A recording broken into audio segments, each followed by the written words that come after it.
নমস্কাৰ অসমৰ এটা ইনফৰমেটিভ চেনেল rhinovenue লৈ আপোনালোকক স্বাগতম জনাইছো। আজি আমি এই ভিডিঅ'টিত বড়ো জনজাতিৰ কথা কিছু জানিব পাৰিম। ভিডিঅ'টোত এটা সংগীত যোগ কৰা হৈছে যাৰ সহায়ত আমি তেওঁলোকৰ সংস্কৃতি আৰু ঐতিহ্যৰ কথা কিছু জানিম। ইয়াৰ আগতে আপোনালোকক জনাও যে আমাৰ ভিডিঅ'বোৰত দেখুওৱা সকলো তথ্য আপোনালোকে PDF ফৰ্মেটত ডাউনলোড কৰিব পাৰে। ডাউনলোড কৰিবৰ বাবে ৱেবছাইটটো হৈছে www.rhinovenue.com। নাইবা ভিডিঅ'টোৰ ডেছক্ৰিপশ্যনত দি থোৱা লিংকটোৰ দ্বাৰাও আপোনালোকে ভিডিঅ'টোৰ তথ্য ডাউনলোড কৰিব পাৰে। তথ্যবোৰ ইংৰাজী আৰু অসমীয়া দুইটা মাধ্যমতে আপলোড কৰা হৈছে। চাওঁ আহক এতিয়া এটা ধুনীয়া বড়ো গীত।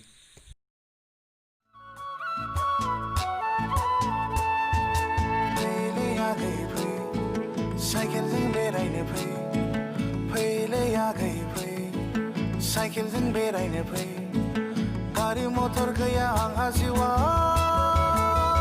नै आगै टाउन सहर बेरायनो गोरिब जिउआव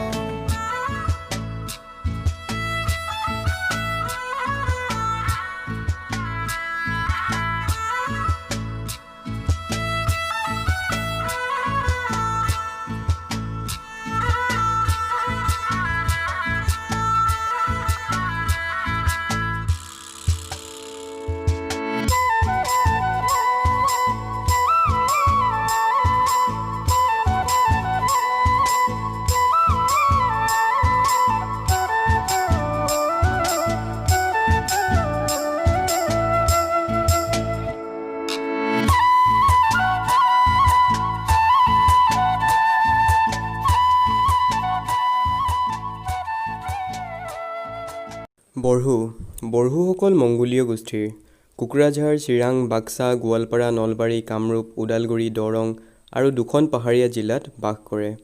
কিছুমান পণ্ডিতৰ মতে বড়োসকল পোনতে পৃথিৱীৰ এইটো কোণত জলসিঞ্চনৰ ব্যৱস্থা স্থাপন কৰিছিল। ইয়াৰোপৰি তেওঁলোকে প্ৰথম অসমত মুগা পালন কৰিছিল। বড়ো গাঁও এখন স্বাৱলম্বী একক।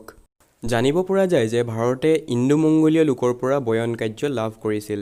তেনেস্থলত অসমৰ বড়োসকল সন্মানৰ পাত্ৰ। বড়োসকলৰ প্ৰধান জীৱিকা হৈছে কৃষি। তেওঁলোকে গৰু গাহৰি পালন কৰে।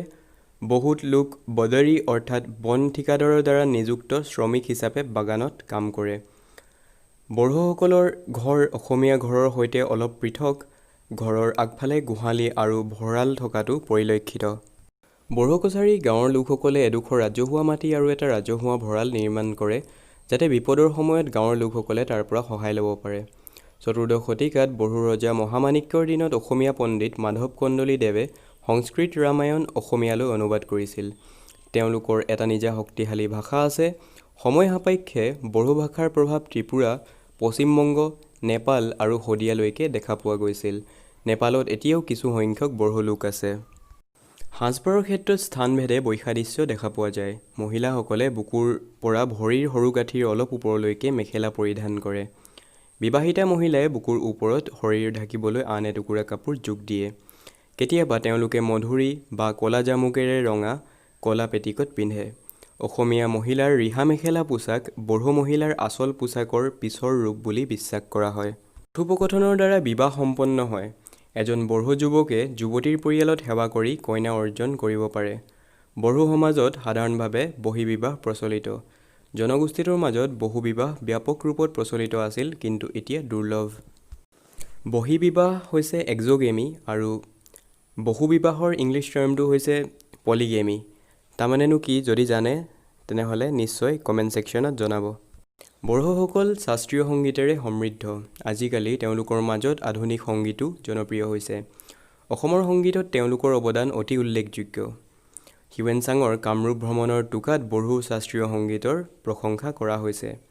বড়োসকলৰ প্ৰধান উৎসৱ হৈছে খেৰাই আৰু প্ৰধান নৃত্য হৈছে দৌদিনী মৌচানাই। নৃত্য বিৰতি আৰু স্পষ্টীকৰণৰ ক্ষেত্ৰত উত্তৰ পূব ভাৰতৰ শাস্ত্ৰীয় নৃত্যৰ সৈতে অন্তৰংগ মিল দেখা যায়। তেওঁলোকৰ কিছু বাদ্যযন্ত্ৰ হৈছে চিফাং বা চুইফিন এটা বাঁহী, খাম হৈছে ঢোল, জথা হৈছে মঞ্জিৰা, চেৰজা হৈছে এক প্ৰকাৰৰ ভায়লিন আৰু ধোন্ত্ৰা হৈছে দোতাৰা। বাথৌ পূজা আৰু খেৰাই উৎসৱত মহিলা নৰ্তকী আৰু পুৰুষ নৰ্তকীৰ প্ৰয়োজন। মহিলা নৰ্তকীক দেওধনী আৰু পুৰুষ নৰ্তকীক দেওধাই বুলি জনা যায়। বড়ো কবিতা আৰু গীতৰ ছন্দই শ্ৰোতাৰ কাণ আৰু হৃদয় মুগ্ধ কৰে। বড়ো সংগীত আৰু নৃত্যৰ সুন্দৰতাই জীৱন আৰু প্ৰকৃতিৰ প্ৰতি থকা মনোভাৱ প্ৰকাশ কৰে। তেওঁলোকৰ মুখ্য ঈশ্বৰ হৈছে বাথৌ বা শিৱৰাই। চিজু উদ্ভিদৰ দ্বাৰা বাথৌ পূজা সম্পন্ন কৰা হয়। কিছু পণ্ডিতসকলৰ মতে বড়োৰ বসন্ত উৎসৱ ভাথেলি আৰু অসমীয়াৰ বিহু উৎপত্তি সমসাপেক্ষিক। এয়া আছিল বড়ো জনগোষ্ঠীৰ এটা চমু পৰিচয়। ভিডিঅ'টোৰ অন্তলৈকে জড়িত থকাৰ বাবে ধন্যবাদ থাকিল আৰু যদি ভাল লাগিল তেনেহ'লে লাইক আৰু চেনেলটো ছাবস্ক্ৰাইব কৰিব নাপাহৰিব।